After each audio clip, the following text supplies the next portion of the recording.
বিসমিল্লাহির রহমানির রহিম আলহামদুলিল্লাহি রাব্বিল আলামিন ওয়াসসালাতু ওয়াসসালামু আলা সাইয়্যিদিল মুরসালিন আম্মা বাদ। আমরা সূরা ২৮ নম্বর পারাটাও একটু দেখি। আর প্রথমেই ২৮ নম্বর পারা হলো সূরা মুজাদালা। সূরা মুজাদালার প্রথম রুকুতে আল্লাহ তাআলা জিহারের মাধ্যমে তালাকের যে জাহেলি প্রথা সেটাকে নিষিদ্ধ করছেন। মানে জিহারের মাধ্যমে তালাক হতো না, মূলত মানে নিষিদ্ধ হয়ে যেত, স্বামী স্ত্রী পরস্পরের আজীবনের জন্য নিষিদ্ধ হয়ে যেত, সেটাকে আল্লাহ নিষিদ্ধ করছেন। এর পরিবর্তে তিনি শাস্তি দিয়ে দিছেন, মানে কাফফারা দিয়ে দিছেন। তো আল্লাহ তাআলা বলেন এখানে জিহার করার পরে তার যে স্ত্রী ছিলেন, যে সাহাবী জিহার করছিলেন, তার যে স্ত্রী ছিলেন, তিনি আওস ইবনে সামেত নামে এক সাহাবী তার স্ত্রীকে এমন কথা বলেছিলেন যাতে জিহার সাব্যস্ত হয়। তার স্ত্রী রাসূলুল্লাহ সাল্লাল্লাহু আলাইহি ওয়াসাল্লামের নিকট এসে ঘটনাটা বর্ণনা করেন এবং তিনি সিদ্ধান্ত নিতে চান এবং তিনি বলেন যে আহ, আমি কিভাবে তার থেকে আলাদা হয়ে যাব, যে তার পক্ষ থেকে আমার সন্তান আছে, এখন আমরা মানে আমাদের আজীবনের জন্য হারাম হয়ে যাচ্ছে, আমার সংসার মানে ইয়া হয়ে যাচ্ছে, এইটা বলে তিনি রাসূলের কাছে কান্নাকাটিও করেন। তো তখন রাসূলুল্লাহ সাল্লাল্লাহু আলাইহি ওয়াসাল্লাম বলেন যে আল্লাহ তাআলার নির্দেশনা আসবে এই বিষয়ে। তো এরপরে আল্লাহ তাআলা এই আয়াতগুলো নাজিল করেন। আউযু বিল্লাহি মিনাশ শাইতানির রাজিম, বিসমিল্লাহির রহমানির রহিম। قد سمع الله قول التي تجادلك في زوجها وتشتكي إلى الله والله يسمع تحاوركما إن الله سميع بصير। যে আল্লাহ তাআলা শুনছেন ওই নারীর কথা যিনি স্বামীর বিষয়ে তোমার সাথে বাদানুবাদ করছে। আল্লাহ তাআলা তার কথা শুনছেন। তো আল্লাহ তাআলা এরপরে বলছেন যে কেউ যদি জিহার করে তাহলে তাতে তো এরকম না যে তার স্ত্রী তাদের মা হয়ে যায়। মানে ওই যে জিহার মানে হলো যে স্ত্রীকে মায়ের সাথে তুলনা করা। তো জাহিলি যুগে যেটা হতো, যেহেতু সে মায়ের সাথে তুলনা করছে, মানে তুমি আমার মায়ের মতো, এই ধরনের কথাবার্তা বলছে। তো জাহিলি যুগে তারা মনে করতো যে এর মাধ্যমে যেহেতু মা হয়ে গেছে, এরপরে আর তার সাথে কোনো ধরনের সম্পর্ক আর জায়েজ নেই। তো আল্লাহ তাআলা বলতেছেন যে এই কথা বলার পরেও মা হুন্না উম্মাহাতিহিম ইন উম্মাহাতুহুম ইল্লাল্লাহি ওয়ালাদনাহুম, তাদের যারা তাদেরকে জন্ম দিছে তারা ছাড়া কেউ তাদের মা না। তো সুতরাং এইখানে এত কঠিন করার কোনো ব্যাপার নাই। এরপরে আল্লাহ তাআলা জি একটা প্রশ্ন ছিল।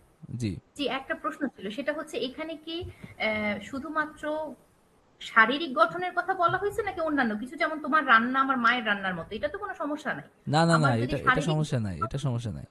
শারীরিকভাবে মানে ওই নিয়তেই যে তুমি আমার কাছে আমার মায়ের মতো অথবা আমার বোনের মতো হারাম, মানে তাদের মতো হারাম, এই নিয়তে এই কথাটা বলা।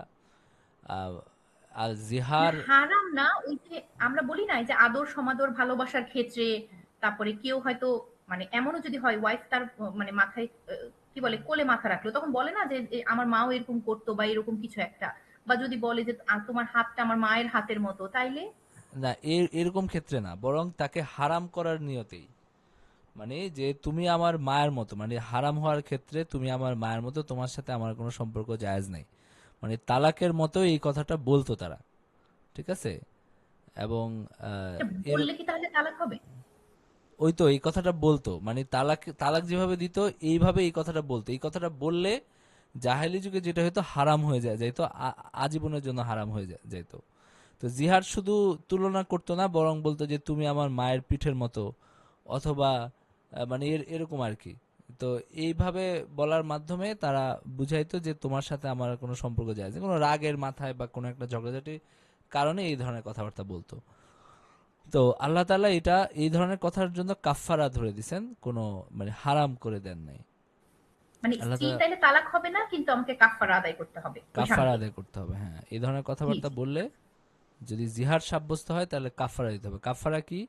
সেটা হলো যে এ, এই যে আপনার গোলাম আজাদ করা, তারপরে ২ মাস রোজা রাখা লাগাতার, আর অথবা হলো 60 জন মিসকিনকে খাবার খাওয়ানো, এটা হলো কাফফারা। এরপরে আল্লাহ তাআলা বলছেন যে আল্লাহ এবং তার রাসূলের বিরুদ্ধাচরণ, যারা আল্লাহ এবং রাসূলের বিরুদ্ধাচরণ করে তাদেরকে অপদস্থ করা হবে যেমন অপদস্থ করা হয়েছে তাদের পূর্ববর্তী গণকে। আল্লাহ তাআলা আয়াত নাজিল, সুস্পষ্ট আয়াত অবতীর্ণ করছেন, কাফেরদের জন্য রয়েছে লাঞ্ছনাদায়ক শাস্তি। আর যেদিন তাদের সকলকে একত্রে উত্থিত করা হবে এবং তাদেরকে জানিয়ে দেওয়া হবে যা তারা প্রেরণ করত, আল্লাহ তার হিসাব রেখেছেন, আর তারা তা বিস্তৃত হয়েছে, আল্লাহ সর্ববিশ্বের সম্যক দ্রষ্টা। পরের রুকুতে আল্লাহ তাআলা বলছেন আল্লাহ সবকিছু জানেন, সবকিছু সম্পর্কে জানেন। যদি 3 জন ব্যক্তি গোপনে আলাপ করে তিনি চতুর্থ জন হিসেবে থাকেন। ভালো কাজ ও আল্লাহ ভীতির কথা ছাড়া গোপনে কথা বলা নিষিদ্ধ। এবং মজলিসের বিধিবিধান দেওয়া হয়েছে, রাসূলের সাথে গোপন পরামর্শের আগে সৎকা করার নির্দেশ দেওয়া হয়েছে। আলম তারা আন্নাল্লাহা ইয়ালামু মা ফিস সামাওয়াতি ওয়া মা ফিল আরদি মা ইয়াকুনু মিন নাজওয়া সালাসাতিন ইল্লা হুয়া রাবিউহুম ওয়ালা খামসাতিন ইল্লা হুয়া সাদিসুহুম ওয়ালা আদনা মিন যালিকা ওয়ালা আকসারা ইল্লা হুয়া মাআহুম আইনামা কানু। মানে আল্লাহ তাআলা সবকিছু জানেন, তোমরা গোপনে যদি কোনো সলা পরামর্শ করো, ষড়যন্ত্র করো, সবকিছু আল্লাহ তাআলা জানেন। এবং আল্লাহ তাআলা নিষেধ করে দিয়েছেন কোনো খারাপ পরিকল্পনার ব্যাপারে, রাসূলের বিরুদ্ধাচরণের ব্যাপারে, শত্রুতার ব্যাপারে যেন এরকম করা না হয়, এই ধরনের গোপন সলা পরামর্শ করা না হয়। আচ্ছা, এরপরে আল্লাহ তাআলা বলছেন যে যারা হে মুমিনগণ, যখন তোমরা গোপন পরামর্শ করো, সেই পরামর্শ যেন পাপাচার, সীমালঙ্ঘন এবং রাসূলের বিরুদ্ধাচরণ সম্পর্কে না হয়। তবে যদি ভালো কাজের পরামর্শ করো তাহলে সেটা তো অবশ্যই ভালো, সেটা তো খারাপ না। এবং শয়তান এই ধরনের গোপন খারাপ কাজের সলা পরামর্শ, এটা শয়তানের পক্ষ থেকে আসে, এই কথাও আল্লাহ তাআলা বলছেন। আচ্ছা, এরপরে আল্লাহ তাআলা বলছেন যে যখন রাসূলের সাথে তোমরা গোপনে কথাবার্তা বলতে চাও, মানে কোন একটা বিষয়ে গোপন, মানে মাসলা মাসাইল করতে চাও, তো মুনাফিকরা সময়ে অসময়ে অতি সাধারণ ব্যাপারে নিজেদের গুরুত্ব প্রদর্শন করার জন্য নবীজির কানে কানে এসে কথা বলতো। এতে সময়ের অপচয় হতো এবং নবীজির জন্য এটা কষ্টকর হতো এবং অন্যদেরও মানে এতে অন্যদেরও মানে হইতো, সমস্যা হইতো। তো এই কারণে রাসূল সাল্লাল্লাহু আলাইহি ওয়াসাল্লামের সাথে কানে কানে কথা বলতে হলে প্রথমে সৎকা করার নির্দেশ দেওয়া হয়েছিল। মুসলমানরা এই নির্দেশের ফলে সতর্ক হন এবং মুনাফিকরা সৎকা করার ভয়ে তা থেকে বিরত থাকে। পরবর্তীকালে এই হুকুমটা রহিত হয়ে যায়, কিছুদিন ছিল এই হুকুমটা। ইয়া আইয়ুহাল্লাযীনা আমানু ইযা নাজাইতুমুর রাসূলা ফাকদ্দিমু বাইনা ইয়াদাই নাজওয়াকুম সাদাকাহ যালিকা খায়রুল লাকুম ওয়া আতহার ফাইন লাম তাজিদু ফাইন্নাল্লাহা গফুরুর রহিম। এটা আল্লাহ তাআলা নির্দেশ দিয়েছেন। এরপরে 3 নম্বর রুকুতে আল্লাহ অভিশপ্ত ব্যক্তিদের যারা বন্ধু বানিয়ে নেয় তাদেরকে চরম শাস্তি দেওয়া হবে। আল্লাহর অভিশপ্ত ব্যক্তিদের যারা বন্ধু বানিয়ে নেয়, সত্যিকার মুমিনরা আল্লাহ ও রাসূলের বিরোধিতাকারীদের সাথে বন্ধুত্ব করে না, এই বিষয়টা এখানে আসছে। আলাম তারা ইলাল্লাযীনা তাওয়াল্লাউ কওমান গাযিবাল্লাহু আলাইহিম মা হুম মিনকুম ওয়ালা মিনহুম ওয়া ইয়াহলিফুনা আলাল কাযিবা ওয়া হুম ইয়ালামুন। তুমি কি তাদের প্রতি লক্ষ্য করো না যারা আল্লাহ যে সম্প্রদায়ের প্রতি রুষ্ট তাদের সাথে বন্ধুত্ব করে, তাদের সাথে মৈত্রী স্থাপন করে এবং সেই মৈত্রী মুসলমানদের বিরুদ্ধে ব্যবহৃত হয়। এটা আমি আগেও বলছি যে এটার উদ্দেশ্য আসলে কি। আ'আদ্দাল্লাহু লাহুম আযাবান শাদীদান ইন্নাহুম সাআ মা কানু ইয়ামালুন। আল্লাহ তাদের জন্য প্রস্তুত রাখছেন কঠিন শাস্তি। ইত্তাখাযু আইমানাহুম জুন্নাতান ফাসাদ্দু আন সাবিলিল্লাহি ফালাহুম আযাবুম মুহিন লান তুগনিয়া আনহুম আমওয়ালুহুম ওয়ালা আওলাদুহুম মিনাল্লাহি শাইআ উলাইকা আসহাবুন নারি হুম ফিহা খালিদুন। আল্লাহ তাআলা বলতেছেন যারা আল্লাহ তাআলার বিরুদ্ধাচরণ করে, যারা নাফরমানি করে, তাদের ধন সম্পদ এগুলো তাদের কোনো কাজে আসে না। ইস্তাহওয়াজা আলাইহিমুশ শাইতানু ফাআনসাহুম যিকরাল্লাহ। শয়তান তাদের উপর প্রভাব বিস্তার করেছে এবং তাদেরকে আল্লাহর জিকির ভুলিয়ে দিয়েছে। আলা ইন্না হিজবাশ শাইতানি হুমুল খাসিরুন উলাইকা হিজবুশ শাইতান আলা ইন্না হিজবাশ শাইতানি হুমুল খাসিরুন। আল্লাহ তাআলা বলতেছেন যে এরা হলো শয়তানের দল, আর শয়তানের দল ক্ষতিগ্রস্ত হয়। ইন্নাল্লাযীনা ইউহাদ্দুনাল্লাহা ওয়া রাসূলাহু উলাইকা ফিল আযাল্লিন, যারা আল্লাহর বিরুদ্ধাচরণ করে, রাসূলের বিরুদ্ধাচরণ করে, তারা লাঞ্ছিতদের অন্তর্ভুক্ত। কাতাবাল্লাহু লাআগলিবান্না আনা ওয়া রুসুলি ইন্নাল্লাহা কাওয়িয়্যুন আজিজ। আল্লাহ সিদ্ধান্ত নিয়েছেন কি যে আল্লাহ তাআলা বিজয়ী হবেন, রাসূলরা বিজয়ী হবেন, মুমিনরা বিজয়ী হবেন। যারা এই ধরনের নানান ফিতনার কর্মকাণ্ড করে তারা বিজয়ী হবে না, এটা আল্লাহ তাআলা ঘোষণা করে দিয়েছেন, এবং পরবর্তীতে সেটাই হয়েছে।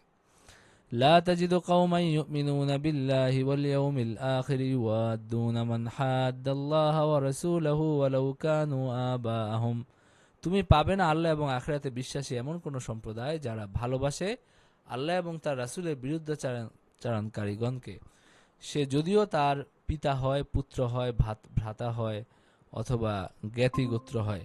তাদের অন্তরে আল্লাহ সুদৃঢ় করেছেন ঈমান, এবং তাদেরকে শক্তিশালী করেছেন তার পক্ষ থেকে রূহ দ্বারা, মানে জিবরাইল আলাইহিস সালামকে দ্বারা, জিবরাইল আলাইহিস সালামের মাধ্যমে। এখানে রূহ বলতে হেদায়েতের আলো অথবা জিবরাইল আলাইহিস সালাম। তিনি তাদেরকে দাখিল করবেন জান্নাতে। ওয়ায়ুদখিলুহুম জান্নাতিন তাজরি মিন তাহতিহাল আনহারু খালিদিনা ফিহা রাদিয়াল্লাহু আনহুম ওয়া রাদু আন উলাইকা হিজবুল্লাহি আলা ইন্না হিজবাল্লাহি হুমুল মুফলিহুন। আল্লাহ তাআলা বলতেছেন যে যারা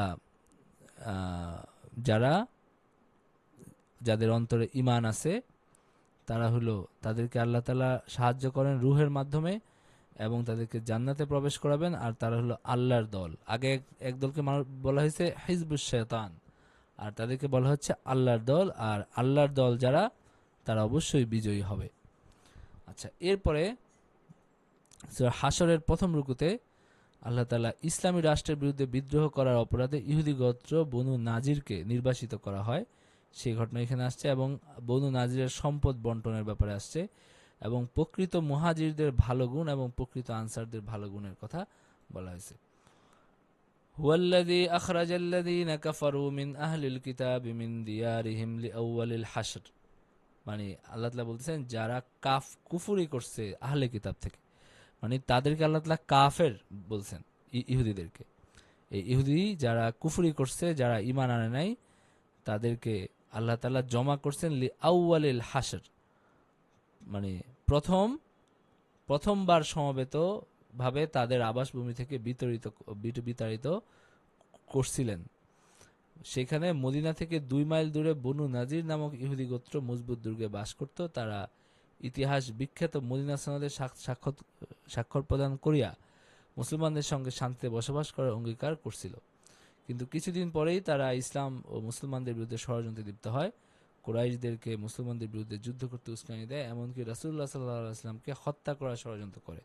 বাধ্য হয়ে রাসূলুল্লাহ সাল্লাল্লাহু আলাইহি ওয়াসাল্লাম তাদেরকে প্রথমে মদিনা থেকে চলে যেতে নির্দেশ দেন, এবং এই আদেশ অমান্য করায় তিনি তাদেরকে দুর্গ অবরোধ করেন। তারা আত্মসমর্পণ করে মদিনা থেকে বহিষ্কৃত হয়। এই সূরায় তাদের সম্বন্ধে বর্ণনা আছে। তো তাদেরকে কি করা হয়েছে? মদিনা থেকে বের করে দেওয়া হয়েছে।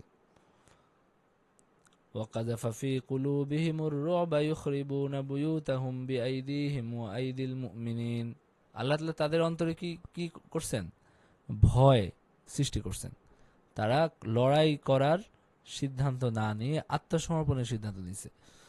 এরপরে তাদেরকে মদিনা থেকে বহিষ্কার করে দেওয়া হয়েছে। লাউলা আন কাতাবাল্লাহু আলাইহিমুল জালাআ লাআযাবাহুম ফিদ দুনিয়া, আল্লাহ তাদের নির্বাসনের সিদ্ধান্ত না করলে তাদেরকে পৃথিবীতে অন্য শাস্তি দিতেন, পরকালে তাদের জন্য রয়েছে জাহান্নামের শাস্তি। যালিকা বিআন্নাহুম শাকুল্লাহ ওয়া রাসূলাহ, এটা কেন? কারণ তারা আল্লাহ এবং তার রাসূলের বিরুদ্ধাচরণ করছে। ওয়ামান ইউশাকিল্লাহা ফাইন্নাল্লাহা শাদীদুল ইকাব, আর যারা আল্লাহর বিরুদ্ধাচরণ করে আল্লাহ তাদের শাস্তি দানে কঠোর। মা কাতাতুম মিন লিনাতিন আও তারাকতুমুহা কাইমাতান আলা উসুলিহা ফাবিইজনিল্লাহি ওয়া লিইউখজিয়াল ফাসিকিন, তোমরা যে খেজুর বৃক্ষগুলো কর্তন করেছো এবং যেগুলো কাণ্ডের উপর স্থির করে রেখে দিয়েছো তা তো আল্লাহরই অনুমতি ক্রমে, এবং এই জন্য যে আল্লাহ পাপাচারীদেরকে লাঞ্ছিত করবেন। ওয়ামা আফা আল্লাহু আলা রাসূলিহি মিনহুম ফামা আওজাফতুম আলাইহি মিন خيل ولا ركاب ولكن الله يسلط رسله على من يشاء والله على كل شيء قدير। আল্লাহ ইহুদিদের নিকট থেকে তার রাসূলকে যে ফায় দিয়েছেন তা তার জন্য তোমরা অশ্বে কিংবা উষ্ট্রে আরোহণ করে যুদ্ধ করো নাই। আল্লাহ তার উপর যার উপর ইচ্ছা তার রাসূলদেরকে কর্তৃত্ব দান করেন। আল্লাহ সর্ববিষয়ে সর্বশক্তিমান। তো এখানে ফাই সম্পর্কে বলা হয়েছে, এটা গনিমতের মতোই সম্পদ, যেটা যেটা ভাগ করার অন্যরকম পদ্ধতি আছে। মা আফা আল্লাহু আলা রাসূলিহি মিন আহলিল কুরা ফালিল্লাহি ওয়ালিযিল কুরবা ওয়াল ইয়াতামা ওয়াল মাসাকিন ওয়াবনিস সাবিল। আল্লাহ তাআলা যে ফায় দিবেন, আল্লাহ তাআলা বলতেছেন এটা হলো আল্লাহ এবং তার রাসূলের জন্য, মানে মদিনার যে রাষ্ট্রীয় সম্পত্তি, এবং ওয়ালিযিল কুরবা ওয়াল ইয়াতামা আত্মীয়দের জন্য, ইতিমদের জন্য, মিসকিনদের জন্য, ইবনে সাবিল দের জন্য, কাইলা ইয়াকুনা দুলাতাম বাইনাল আগনিয়া মিনকুম, যেন সম্পদ যেন ইয়ার মধ্যে ঘুরপাক না খায়, ধনীদের মধ্যে যেন সম্পদ ঘুরপাক না খায়। আর আল্লাহ তাআলা বলতেছেন যে যেগুলো আল্লাহ তাআলা নিষেধ করেন সেটা থেকে বিরত থাকো এবং আল্লাহকে ভয় ভয় করো। এবং এই সম্পদ হলো অভাবগ্রস্ত মুহাজিরদের জন্য, যাদেরকে তাদের বাড়িঘর থেকে বের করে দেওয়া হয়েছে। উখরিজু মিন দিয়ারিহিম ওয়া আমওয়ালিহিম ইয়াবতাগুনা ফাদলাম মিনাল্লাহি ওয়া রিদওয়ানা ওয়া ইয়ানসুরুনাল্লাহা ওয়া রাসূলাহু উলাইকা হুমুস সিদ্দিকুন। তাদেরকে তাদের বাড়িঘর থেকে বের করে দেওয়া হয়েছে এবং তারা অত্যন্ত দরিদ্র, তো সুতরাং তাদেরকে এখান থেকে সাহায্য করা হবে। তো এই বিষয়গুলো আসছে। والذين جاءوا من بعدهم يقولون ربنا اغفر لنا ولإخواننا الذين سبقونا بالإيمان ولا تجعل في قلوبنا غلا للذين آمنوا ربنا إنك لرؤوف رحيم।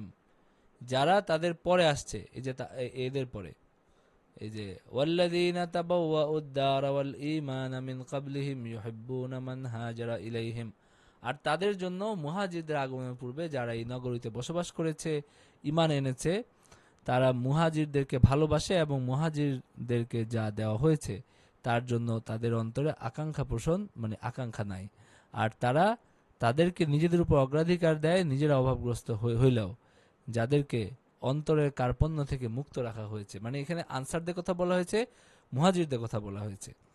এরপরে বলা হচ্ছে পরবর্তীদের কথা। আল্লাহ তাআলা বলতেছেন والذين جاءوا من بعدهم يقولون ربنا اغفر لنا ولإخواننا الذين سبقونا بالإيمان ولا تجعل في قلوبنا غلا للذين آمنوا ربنا إنك رؤوف رحيم। আর যারা তাদের পরে আসছে তারা বলে যে হে আমাদের প্রতিপালক, আমাদেরকে এবং ঈমানে অগ্রণী আমাদের ভ্রাতাদেরকে ক্ষমা করুন এবং মুমিনদের বিরুদ্ধে আমাদের অন্তরে কোনো বিদ্বেষ রাখবেন না। হে আমাদের প্রতিপালক, আপনি দয়াদ্র পরম দয়ালু। তো সুতরাং পরবর্তীদের কাজ কি, মানে যারা আল্লাহ রাসূলের ঘনিষ্ঠ সহযোগী ছিলেন প্রথম যুগ থেকে, পরবর্তীকালে যারা ইসলাম গ্রহণ করছে এবং এর পরেও যারা দুনিয়াতে আসছে বা আমরা যারা দুনিয়াতে আসছি, আমাদের উচিত হলো তাদের জন্য দোয়া করা, বলা যে ইগফির লানা ওয়া লিইখওয়ানিনা আল্লাযীনা সাবাকুনা বিল ঈমান, আমাদেরকে ক্ষমা করেন এবং যারা আমাদের পূর্ববর্তী মুমিন তাদেরকে আপনি ক্ষমা করেন, এবং আমাদের অন্তরে কারো প্রতি কোনো বিদ্বেষ রাখবেন না, মুমিনদের প্রতি আমাদের অন্তরে কোনো বিদ্বেষ রাখবেন না, সাহাবীদের প্রতি যেন কোনো বিদ্বেষ আমাদের অন্তরে না থাকে। নবীজি বলছেন আল্লাহ আল্লাহ ফি আসহাবি, আমার সাহাবীদের ব্যাপারে তোমাদেরকে সতর্ক করে দিচ্ছি। তো এখানে আল্লাহ তাআলা যেমন বলতেছেন, মানে নবীজির ঘনিষ্ঠ সহযোগী যারা ছিলেন, যারা প্রথম থেকে নবীজিকে নানানভাবে সাহায্য করছেন এবং ইসলামকে যারা নবীজির সাথে সহযোগী হয়ে বিজয় পর্যন্ত নিয়ে গেছেন, পরবর্তীতে যারা ইসলাম গ্রহণ করছে দলে দলে স্রোতের তালে, তো তাদের একটা দায়িত্ব আছে পূর্ববর্তীদের শ্রেষ্ঠত্ব স্বীকার করা এবং তাদের প্রতি কোনো বিদ্বেষ না রেখে তাদের জন্য দোয়া করা, কারণ তারাই তো প্রথম থেকে ছিলেন, তো তাদের একটা আলাদা মর্যাদা এবং গুরুত্ব আছে। তো এই কথাগুলো পরবর্তীতে যারা ইসলাম গ্রহণ করছেন মক্কা বিজয়ের পরে এবং দলে দলে যখন ইসলাম গ্রহণ করছেন, যখন প্রচুর হয়ে গেছে মুসলমান, প্রথম তো নবীজির জীবন দেখলে আপনারা দেখবেন যে প্রথম তার মক্কি জীবন 13 বছর, মদিনার জীবনেরও 10 বছরের মধ্যে 8 বছর, তো সেখানে তার মানে হলো প্রায় 20 বছর। নবীজির জীবন যদি 23 বছরের হয়, 21 বছরের মতো তার মানে অনুসারী ছিল লিমিটেড, মানে কিছু, মানে গোনা যেত, ধরেন আপনার 2000, 3000, 4000, 5000 এরকম। তো এরপরে হয়ে গেছে কত, লাখে লাখে, মক্কা বিজয়ের পরে হয়ে গেছে লক্ষ লক্ষ। তো সেই অবস্থায় যারা নবীজির সহযোগিতা করছেন তাদেরকে আল্লাহ তাআলা বিশেষ বলেছে। আমরা আগেও পড়ছি যে যারা মক্কা বিজয়ের আগে খরচ করছে এবং মক্কা বিজয়ের আগে জিহাদ করছে, শ্রম দিছে, তারা আর মক্কা বিজয়ের পরে যারা এখন সুসময়ে এসে যারা হলো খরচ করছে, যুদ্ধ করছে, তারা কখনোই সমান না। তো তাদের একটা বিশেষ মর্যাদা আল্লাহ তাআলার কাছে আছে, এবং আল্লাহ তাআলা মুমিনদেরকেও বলছেন তাদেরকে বিশেষ মর্যাদা দিতে। এটা হলো বিষয়। আচ্ছা, এরপরে হলো 2 নম্বর রুকুতে আহলে কিতাবদের সাথে মুনাফিকদের ষড়যন্ত্র, একটা শয়তানের সাথে একজন কাফের তুলনা করে উপমা দেওয়া হয়েছে। আলম তারা ইলাল্লাযীনা নাফাকু ইয়াকুলুনা লিইখওয়ানিহিমুল্লাযীনা কাফারু মিন আহলিল কিতাবি লাইন উখরিজতুম লানাখরুজান্না মাআকুম ওয়ালা নুতিউ ফীকুম আহাদান আবাদান ওয়া ইন কুতিলতুম লানানসুরান্নাকুম ওয়াল্লাহু ইয়াশহাদু ইন্নাহুম লাকাযিবুন। মুনাফিকদেরকে দেখো না, এই যে তারা কিতাবীদের মধ্যে যারা কুফরি করেছে তাদেরকে সেই সব সঙ্গীকে বলে যে তোমরা যদি বহিষ্কৃত হও আমরা অবশ্যই তোমাদের সঙ্গে দেশত্যাগী হব, আর আমরা তোমাদের ব্যাপারে কখনো কখনো কোনো কথা মানব না, কারো কথা মানব না, এবং যদি তোমরা আক্রান্ত হও আমরা অবশ্যই তোমাদেরকে সাহায্য করব। মুনাফিকরা এই ধরনের মিথ্যা আশ্বাস তাদেরকে দিছে, কিন্তু পরে যখন তারা আল্লাহ তাআলা বলতেছেন আল্লাহু ইয়াশহাদু ইন্নাহুম লাকাযিবুন, আল্লাহ সাক্ষ্য দিচ্ছেন তারা মিথ্যাবাদী, তারা কখনোই কি কি করবে না। যখন এই ধরনের মুনাফিক যারা হয়, যারা এই আপনার হলো নেফাকি করে, এক দলের সাথে থেকে দেখা যায় যে তারা হলো প্রকাশ করে একরকম, ভিতরে একরকম, গোপনে একরকম, বাইরে একরকম, সামনে একরকম, পিছনে একরকম, এই ধরনের দুই মুখা যারা হয়, এদের মধ্যে কি থাকে না, কোনো ধরনের স্থিরতা বা দৃঢ়তা, সাহস, এগুলো এদের মধ্যে থাকে না। এরা ওই দুর্বল চিত্তের, এবং হলো সারাক্ষণ হলো এই ফেতনাবাজি করে বেড়ায়। এদেরকে দিয়ে ভালো মানে বড় কোনো কাজ হয় না, সাহসের কোনো কাজ হয় না। তো আল্লাহ তাআলা বলতেছেন যে এরা হলো কি, এরা আসলে মিথ্যাবাদী। তো লাইন উখরিজু লা ইয়াখরুজুনা মাআহুম ওয়ালাইন কুতিলু লা ইয়ানসুরুনাহুম ওয়ালাইন নাসারুহুম লা ইউওয়াল্লুনাল আদবারা সুম্মা লা ইউনসারুন। আল্লাহ তাআলা বলতেছেন যে তারা বহিষ্কৃত হলে মুনাফিকরা তাদের সাথে দেশ ত্যাগ করবে না, এবং তারা আক্রান্ত হলে তারা তাদের সাহায্য করবে না, এবং তারা সাহায্য করতে আসলে অবশ্যই পৃষ্ঠপ্রদর্শন করবে, কারণ তারা কোনো সাহায্য পাবে না। তো এটা হলো মুনাফিকদের অবস্থা। আচ্ছা,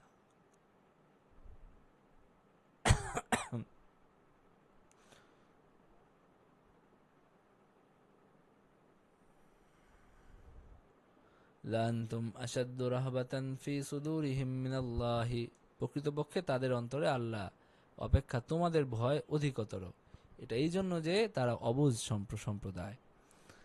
লা ইউকাতিলুনাকুম জামিআন ইল্লা ফি কুরাম মুহাসসানাতিন আও মিন ওয়ারাই জুদুর, তারা সকলে সংঘবদ্ধভাবেও তোমাদের বিরুদ্ধে যুদ্ধ করতে সামর্থ্য হইবে না, তবে সুরক্ষিত জনপদের অভ্যন্তরে অথবা দুর্গ প্রাচীরের অন্তরালে থেকে।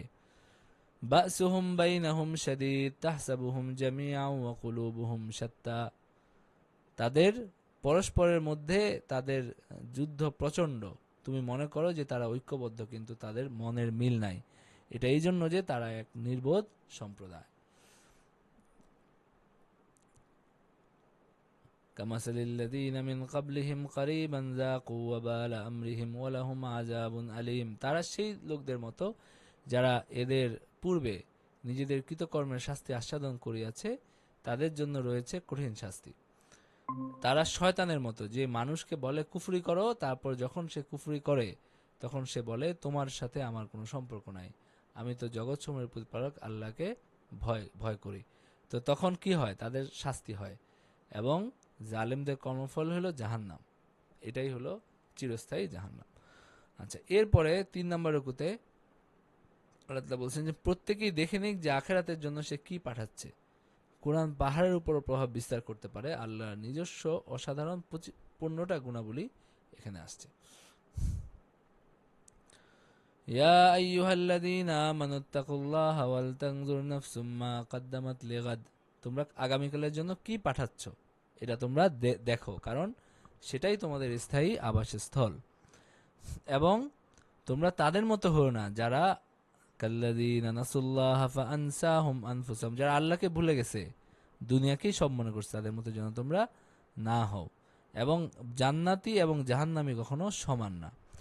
লাউ আনজালনা হাযাল কুরআন আলা জাবালিন লারাআইতাহু খাশিআম মুতাসাদ্দিআম মিন খাশিয়াতিল্লাহ, যদি আল্লাহ তাআলা এই কোরআনকে কোনো পাহাড়ের উপর নাজিল করতেন, তাহলে তোমরা দেখতা যে পাহাড় আল্লাহ তাআলার ভয়ে বিদীর্ণ হয়ে যাইতো, তোমরা এটাকে বিদীর্ণ দেখতা। আল্লাহ তাআলা ওয়াতিলকাল আমসালু নাদরিবুহা লিন্নাসি লাআল্লাহুম ইয়াতাফাক্কারুন, আর এই সমস্ত দৃষ্টান্ত তিনি বর্ণনা করেন মানুষের জন্য যেন তারা চিন্তা করে।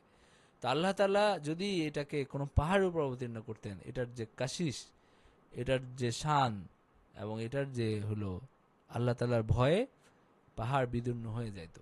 আর এটা মানুষের উপর আসছে, তো সুতরাং এটাকে কত গুরুত্ব দেওয়া উচিত কোরআনকে।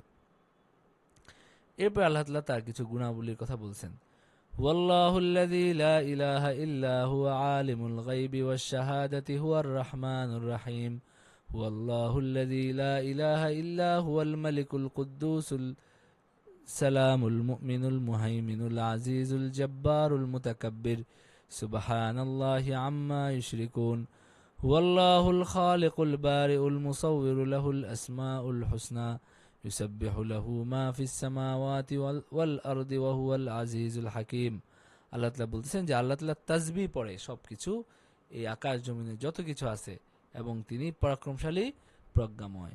এখানে আল্লাহ তাআলার যে গুণাবলীগুলোর কথা তিনি বলছেন, এর মধ্যে আছে হলো তিনি আলিমুল গায়ব ও শাহাদা, তিনি হলো প্রকাশ্য সবকিছু জানেন, গোপনও সবকিছু জানেন। তিনি রহমান, তিনি রাহিম, তিনি মালিক মানে হলো বাদশাহ, তিনি কুদ্দুস মানে তিনি আহ, তিনি অধিপতি, তিনি কুদ্দুস মানে কি মানে পবিত্র, এবং তিনি সালাম মানে শান্তি, মুমিন মানে তিনি হলো রক্ষক, না তিনি হলো নিরাপত্তা বিধায়ক, আর মুহাইমিন মানে তিনি রক্ষক, আর আজিজ মানে তিনি পরাক্রমশালী, আল জব্বার মানে অতীব মহিমান্বিত।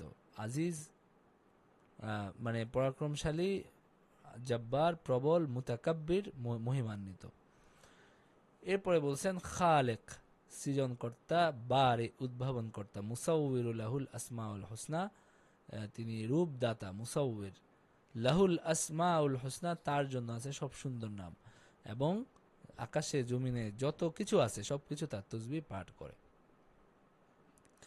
এরপরে মুমতাহিনা, সূরা মুমতাহিনার মধ্যে আল্লাহ ও মুসলিমদের আল্লাহ মুসলিমদের শত্রুর সাথে বন্ধুত্ব করো না, এটা আসছে।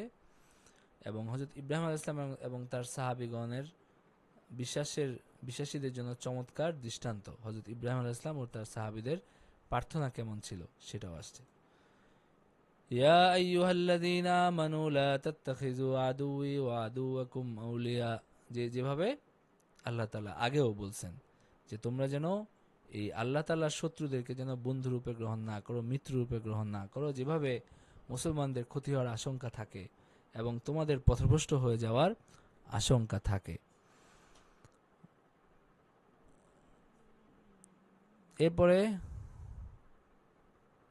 আল্লাহ তাআলা বলছেন قد كانت لكم أسوة حسنة في إبراهيم والذين معه إذ قالوا لقومهم إنا براء منكم ومما تعبدون من دون الله, তোমাদের উত্তম আদর্শ হতে পারে ইব্রাহিম, যিনি তার কওমকে বলছিলেন যে তোমাদের সঙ্গে এবং তোমরা আল্লাহর পরিবর্তে যারা ইবাদত করো তার সঙ্গে আমার কোনো সম্পর্ক নাই। কাফারনা বিকুম ওয়া বাদা বাইনানা ওয়া বাইনাকুমুল আদাওয়াতা ওয়াল বাগদাআ আবাদান হাত্তা তুমিনু বিল্লাহি ওয়াহদাহু ইল্লা কাওলা ইব্রাহিম লিআবিহি লাস্তাগফিরান্না লাক, তোমাদের এবং আমাদের মধ্যে সৃষ্টি হলো শত্রুতা এবং বিদ্বেষ চিরকালের জন্য, যদি না তোমরা এক আল্লাহতে ঈমান আনো, তবে ব্যতিক্রম তার পিতার প্রতি ইব্রাহিমের উক্তি যে আমি নিশ্চয়ই তোমার জন্য ক্ষমা প্রার্থনা করব এবং তোমার ব্যাপারে আল্লাহর নিকট থেকে আমি কোনো অধিকার রাখি না। ওয়ামা আমলিকু লাকা মিনাল্লাহি মিন শাই। রাব্বানা আলাইকা তাওয়াক্কালনা ওয়া ইলাইকা আনাবনা ওয়া ইলাইকাল মাসির। এবং তিনি দোয়া করছিলেন যে হে আল্লাহ, আমি আপনার উপর তাওয়াক্কুল করি, আপনার দিকে নির্ভর করি এবং আপনারই দিকে আমি অভিমুখী হয়েছি এবং প্রত্যাবর্তন তো আপনারই কাছে। রব্বানা লা তাজআলনা ফিতনাতাল লিল্লাযীনা কাফারু ওয়াগফির লানা রব্বানা ইন্নাকা আনতাল আজিজুল হাকীম। হে আমাদের প্রতিপালক, তুমি আমাদেরকে কাফেরদের প্রিয়নের পাত্র করিও না। হে আমাদের প্রতিপালক, তুমি আমাদেরকে ক্ষমা করো, তুমি তো পরাক্রমশালী প্রজ্ঞাময়। লাকাদ কানা লাকুম ফীহিম উসওয়াতুন হাসানাতুন লিমান কানা ইয়ারজুল্লাহ ওয়াল ইয়াউমাল আখির ওয়ামান ওয়ামান ইয়াতাওয়াল্লা ফাইন্নাল্লাহা হুয়াল গানিয়্যুল হামিদ। তাহলে এই যে যারা আল্লাহর সন্তুষ্টি চায়, যারা আখিরাতের জীবন চায়, তাদের জন্য এখানে উত্তম আদর্শ আছে। এবং যারা আল্লাহর জন্য যারা মুখ ফিরিয়ে নেয়, তারা জেনে আর যারা মুখ ফিরিয়ে নেয় আল্লাহর দিক থেকে, তারা জেনে রাখুক যে আল্লাহ গানিয়ুন হামিদ, আল্লাহ অমুখাপেক্ষী, অভাব মুক্ত এবং প্রশংসিত। তোমাদের প্রশংসা তার কোনো প্রয়োজন নেই, তোমাদের ইবাদতের তার কোনো মুখাপেক্ষিতা নাই। তোমরা ইবাদত করলে তোমাদের লাভ হইতো, আর না ইবাদত করলে তোমাদেরই ক্ষতি। এরপরে অবিশ্বাসীদের সাথে বন্ধুত্বের নিষেধাজ্ঞায় ব্যতিক্রম, যারা মুসলিমদের বিরুদ্ধে লড়াই করে নাই বা মুসলিমদের নিজ গৃহ থেকে বিতাড়িত করে নাই, তাদের ক্ষেত্রে এবং নারীদের ক্ষেত্রে যারা বিশ্বাসী হয়, তাদের ঈমান পরীক্ষা করে দেখো, যদি তাদের সত্যবাদী হিসেবে পাও, তাদেরকে তাদের স্বামী অবিশ্বাসী স্বামীর নিকট ফেরত দিও না। আর নারীদের আনুগত্যের শপথ প্রসঙ্গে আসছে, এবং এমন কারোর সাথে বন্ধুত্ব করো না যার উপর আল্লাহ নারাজ। তো এই বিষয়গুলো এখানে আসছে। আল্লাহ তাআলা বলছেন, লা ইয়ানহাকুমুল্লাহু আনিল্লাযীনা লাম ইউকাতিলুকুম ফিদ-দীনি ওয়া লাম ইখরিজুকুম মিন দিয়ারিকুম আন তাবাররুহুম ওয়া তুকসিতু ইলাইহিম ইন্নাল্লাহা ইউহিব্বুল মুকসিতিন। তোমাদের সাথে আল্লাহ তাআলা তাদের সাথে মানে তাদের সাথে দ্বীনের ব্যাপারে যারা তোমাদের বিরুদ্ধে যুদ্ধ করে নাই এবং তোমাদেরকে স্বদেশ থেকে বহিষ্কার করে নাই, তাদের প্রতি মহানুভবতা প্রদর্শন এবং ন্যায় বিচার করতে আল্লাহ তাআলা তোমাদেরকে নিষেধ করেন না। তো আগের কথাগুলো দিয়ে যেন কারোর মধ্যে এই ধারণা না হয় যে কাফের মাত্রই তার সাথে শত্রুতা করতে হবে, তার ক্ষতি করতে হবে, তার বিরুদ্ধে বিদ্বেষ রাখতে হবে, এরকম কোনো ব্যাপার না। বরং যারা তোমাদের প্রতি অন্যায় করে নাই, যারা আল্লাহ এবং তার রাসূলের প্রতি শত্রুতা পোষণ করে না, তাদের সাথে ন্যায় বিচার করতে, তাদের সাথে ভালো আচরণ করতে আল্লাহ তাআলা নিষেধ করেন না।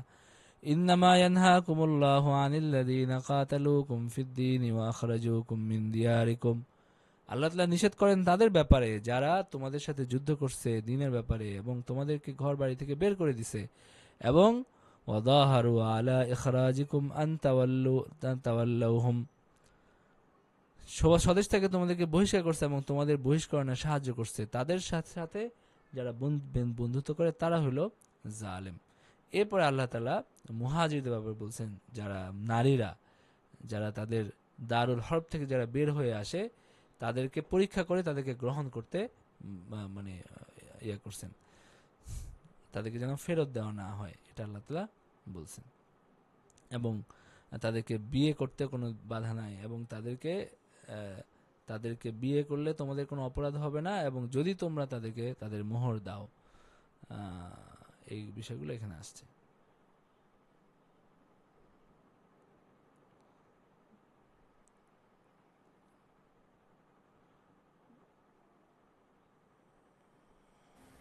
শোনা যাচ্ছে না। আচ্ছা, স্ক্রিনটা যদি একটু শেয়ার দিতেন। স্ক্রিন কি শেয়ার দেওয়া নাই?